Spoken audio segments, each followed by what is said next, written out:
This is Let's Talk About Mental Health, a weekly podcast about mental health and well-being, hosted by Jeremy Godwin.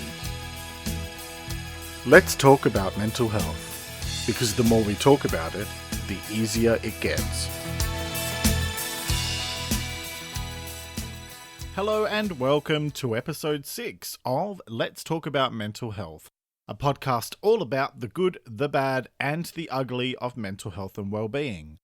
I'm Jeremy Godwin, and I'm very glad that you could join me again for this episode, which you can either listen to as a podcast or read on letstalkaboutmentalhealth.com.au.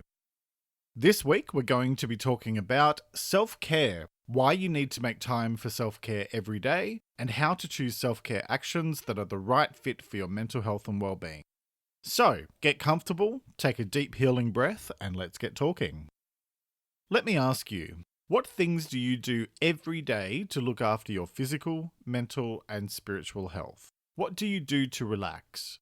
And what things do you do to relax that might not be in your best interests? We all have control over what we do every day to look after our health and well-being. And it's the choices that we make and how highly we value the need for good self-care that can determine what happens next in our life.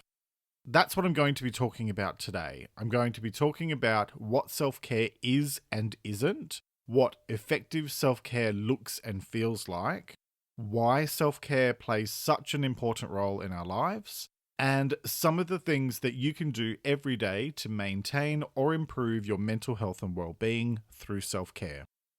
Self-care. It's a funny old thing. Pick up pretty much any magazine or watch any TV commercial, and you'll inevitably be bombarded with messages just telling you, just how much this particular new fragrance will change your life, or why you should book that holiday to that all-inclusive resort in Bora Bora immediately if you don't want to explode from unhappiness. Or, why you should take a break with that specific chocolate bar if you want to be happy.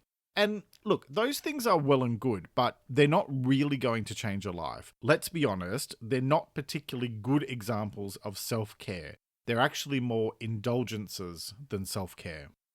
There's a lot of different perspectives around what self-care is, and the World Health Organization identifies self-care as being related to both you as an individual and the broader community. And it incorporates things like hygiene, nutrition, lifestyle, environmental factors, socioeconomic factors, if you want to get really detailed, and self-medication. I'll put a link to the article from the World Health Organization on the website, and I'll post it on Facebook as well. So if you're interested in reading a little bit more, if like me, you like reading that sort of stuff, go for your life. Otherwise, that's just a bit of an introduction to one view around what self-care is. I view self-care as being when you take proactive steps to maintain and improve your overall health and well-being. And when I talk about health and well-being, I'm talking about a holistic view of health. Your physical health, your mental health, and your spiritual health combined. Why? Because nothing exists in isolation, not even you. And if you focus on one element of your well-being over another, you'll have less chance of creating good long-term health and well-being because you're actually neglecting those other fundamental areas of your health, which of course matters because, we're all in it for the long haul, right? On that note, let me clarify what self-care is not. It's not doing stuff or buying stuff today to treat yourself at the expense of your future happiness. It's not staying up until 3 a.m. drinking when you have to be at work at 8 a.m. The concept of treat yourself is a nice concept, but it needs to be balanced with a little bit of a lot of personal responsibility so that you don't screw yourself over in the long run. You might think that going into debt now to get that expensive car is a great idea because you're treating yourself, but if you genuinely can't afford it, then you're actually going to be making life pretty difficult for yourself in the future. Trust me on this, I know firsthand. Before I had my nervous breakdown back in 2011, I racked up a massive amount of debt, and it ended up making the next few years when I couldn't work a lot more challenging than they needed to be. I say all the time in my writing and on this podcast, do whatever you want as long as it doesn't do any harm. And when I say that, that means harm to yourself as well as to others. Which brings me to self-care that comes in the form of a wine bottle or drugs or any other kind of activity that can lead to addiction. Look, I'm not here to judge anybody, I'm not here to lecture anybody, and I firmly believe each to their own. You make your own choices. For me, I've been sober now for 16 months, and it's been the right choice for me because I just can't do moderation. I'm not one of those people.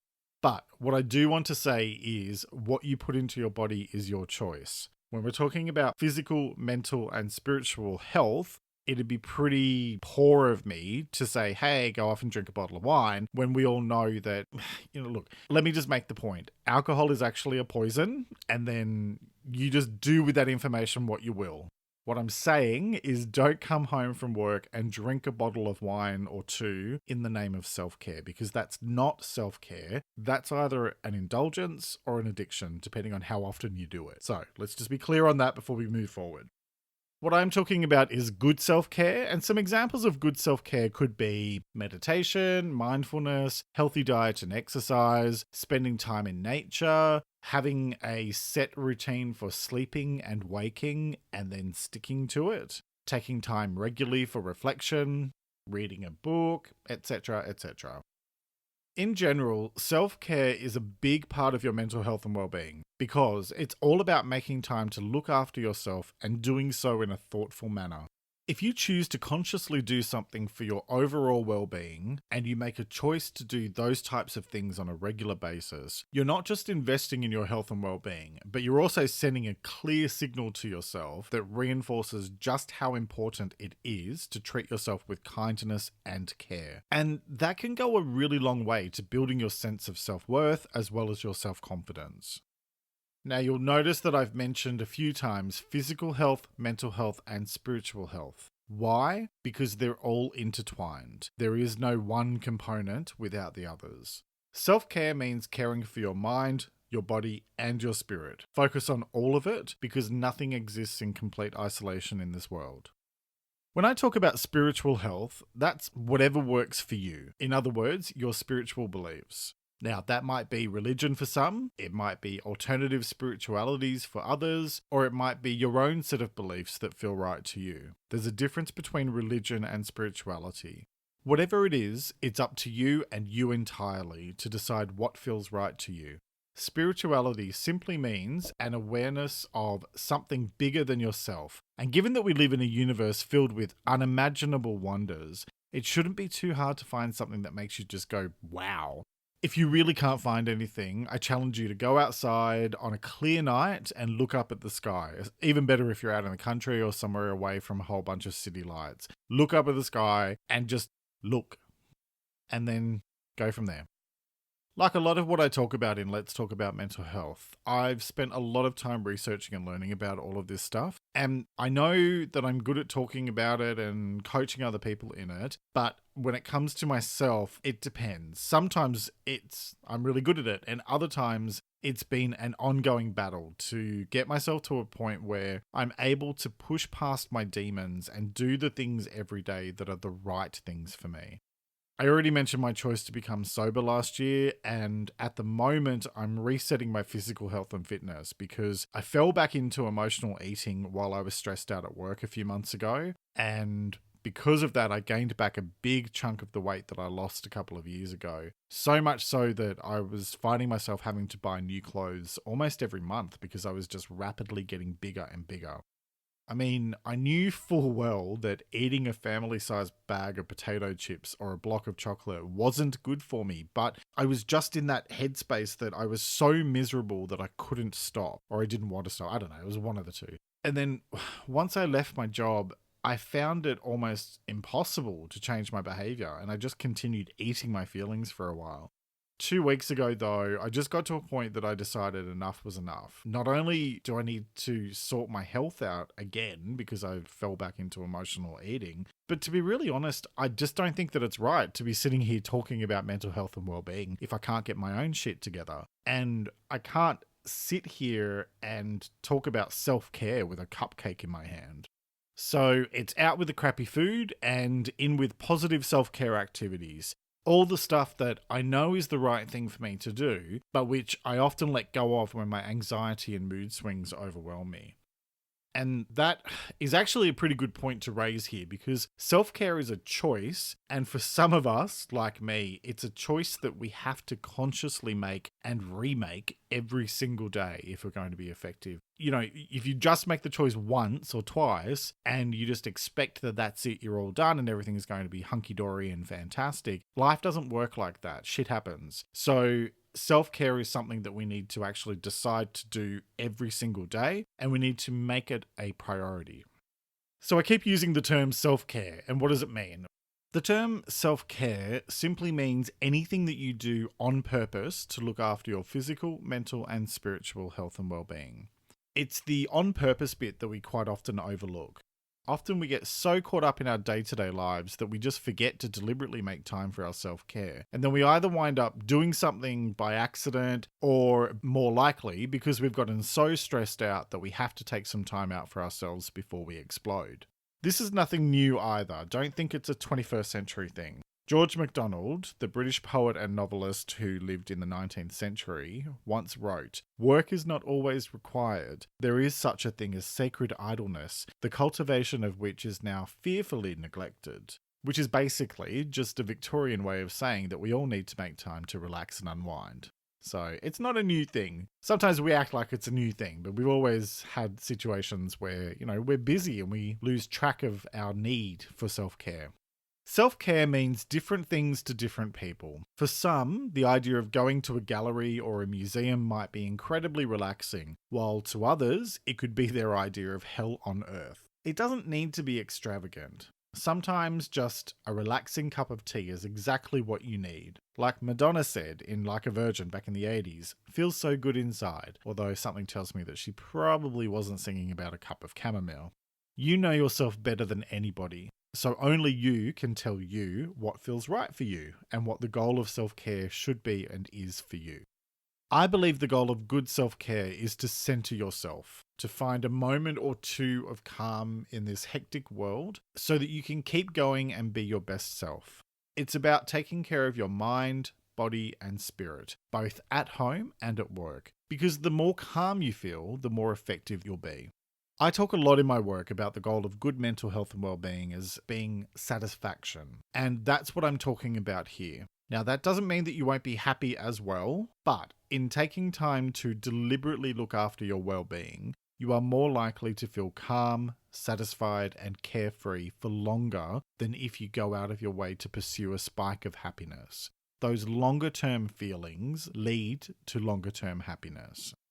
Now, a big part of mental health and well-being and overall health and well-being is what you choose to put into your body, your mind, and your spirit will have a big impact on how you feel. It's not rocket science to say that healthy food equals healthy body, and at the same time, healthy thoughts equals healthy mind. When it comes to spirituality, it doesn't matter if you're religious, spiritual, or not even remotely spiritual, but instead what I'm referring to is a healthy awareness of the fact that you are part of something bigger than just yourself. I've said before about the night sky, I always use this as an example. You only need to go outside at night and look up into the sky to realize just how enormous this universe is, and that you are one piece of a very large puzzle. You're a very important piece, do not get me wrong, but you're not the only piece. So think and act like you're not the only piece. I really do believe that if we all stopped thinking that we're the most important thing in the known universe, and we thought more about how our thoughts and our actions contribute to the bigger picture, then our world would be just such a different place. It is entirely possible, and it starts with each of us choosing to think, act, and speak in a way that respects the fact that nothing and nobody exists in isolation, and that everything that we think, say, and do has an effect outside of ourselves. That's what I mean by health in terms of spirituality. Now, how that manifests for you, be it through organized religion or at-home New Age spirituality or joining a cat cult, whatever it is, go for it and do what feels right for you. So when we think about self-care doesn't have to be over the top or extravagant.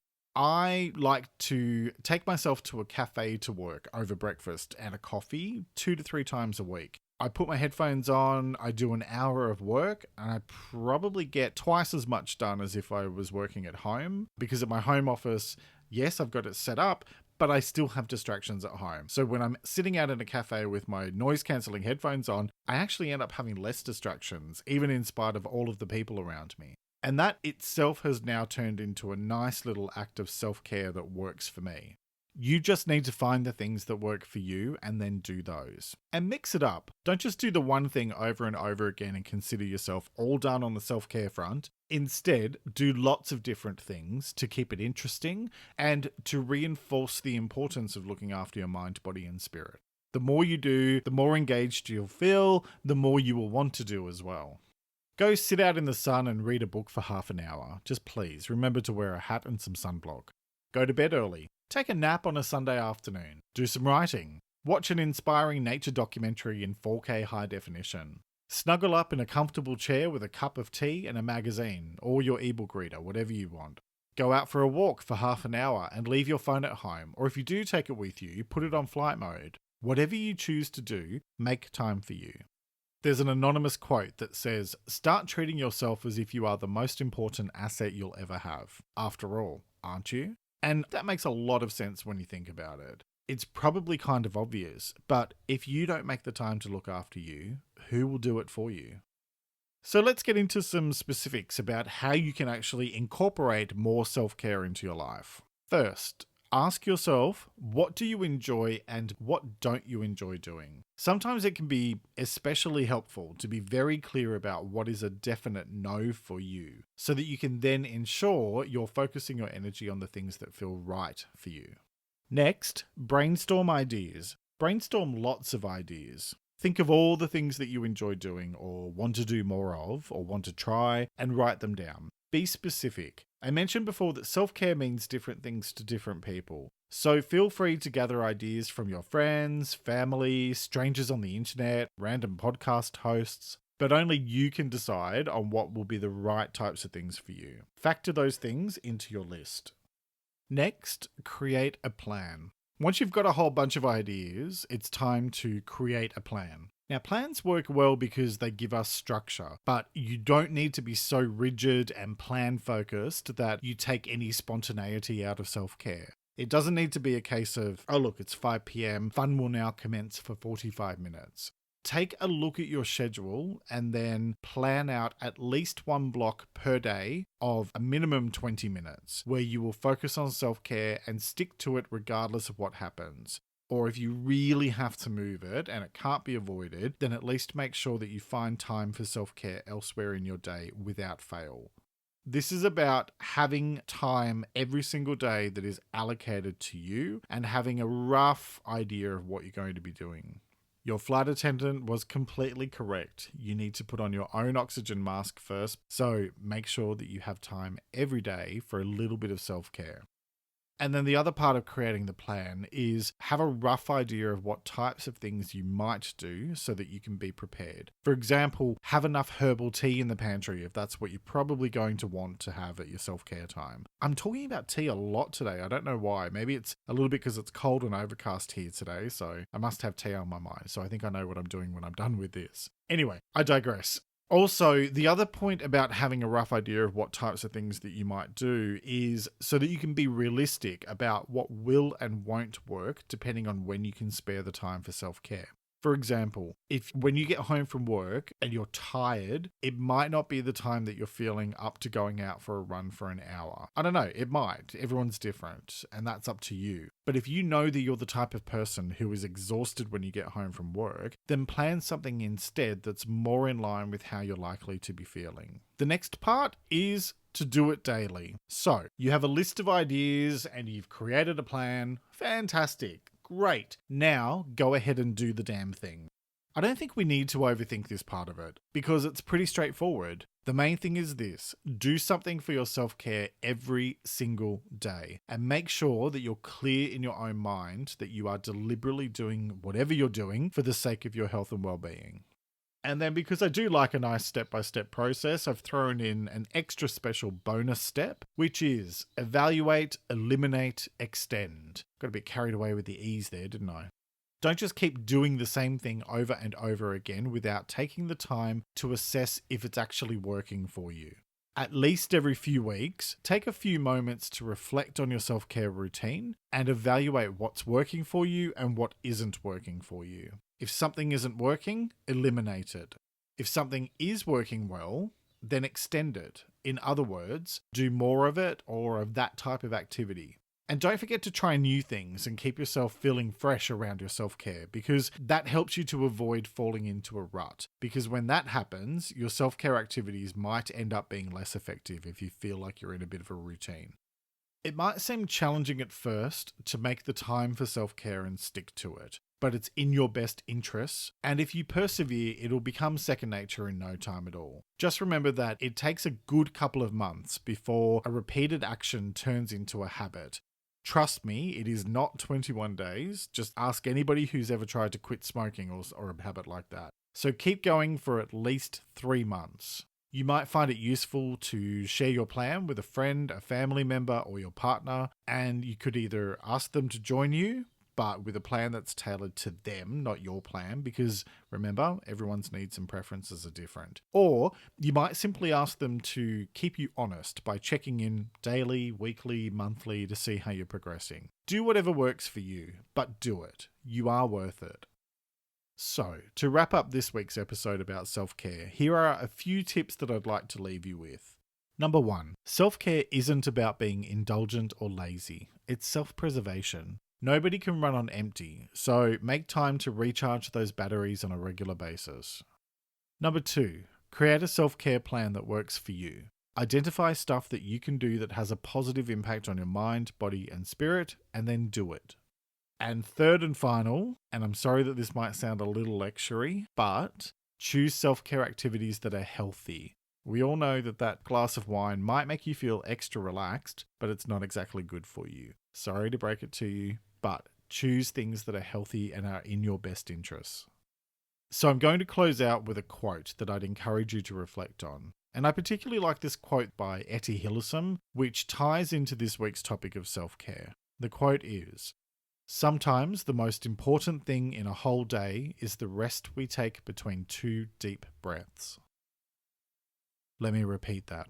Sometimes the most important thing in a whole day is the rest we take between 2 deep breaths. Alright, and that brings us to the end of this week's episode.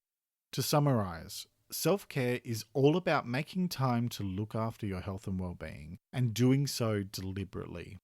You have a choice. It's up to you to choose to look after yourself and make yourself a priority. Just please make healthy choices so that we don't need to come back here and talk about consequences later on.